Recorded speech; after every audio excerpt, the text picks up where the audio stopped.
Salam bagi kita semuanya. Selamat pagi sahabat-sahabat rohani dimanapun berada. Selamat menikmati hari Idul Adha. Saudara-saudara, saya tadi keluar rumah dan saya melihat di televisi umat mayoritas, keluarga kita, tetangga kita, sanak saudara kita, mereka sedang mengadakan pemotongan korban. Dan setelah mereka potong, mereka bagi-bagikan sesuai dengan kesepakatan mereka. Dan bagaimanakah dengan umat Kristen melihat hal ini? Saudara-saudara, kalau kita lihat di dalam Kejadian, sewaktu Adam dan Hawa jatuh dalam dosa, Tuhan memotong domba, dan itulah kulitnya, itulah baju mereka. Dan sementara kalau kita baca dalam Kejadian 8 ayat 20, lalu Nuh mendirikan mezbah bagi Tuhan dari segala binatang yang tidak haram dan dari segala burung yang tidak haram. Diambilnyalah beberapa ekor, lalu dipersembahkannya korban bakaran di atas mezbah itu. Saudara-saudara, di dalam kitab perjanjian lama ada dosa, ada korban.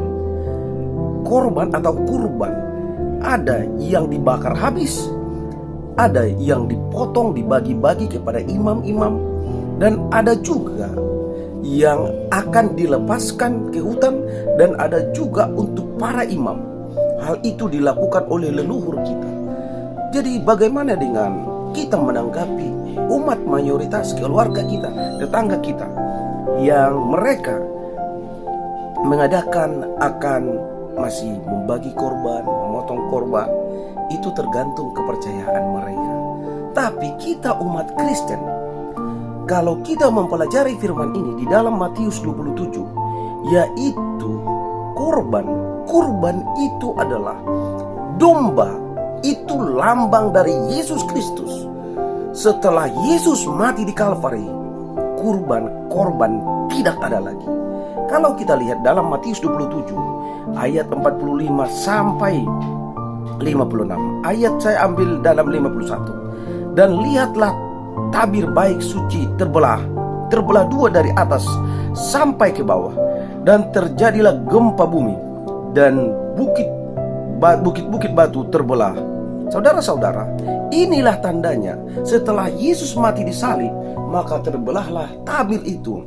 Selesailah akan penyelesaian akan dosa melalui domba, digantikan oleh Yesus. Kalau kita terima Yesus, maka itulah juru selamat kita, dan dialah dilambangkan domba itu. Kita tidak lagi menggunakan domba dalam hal penyelesaian dosa kita. Kita hanya datang kepada Tuhan, datang ke gereja.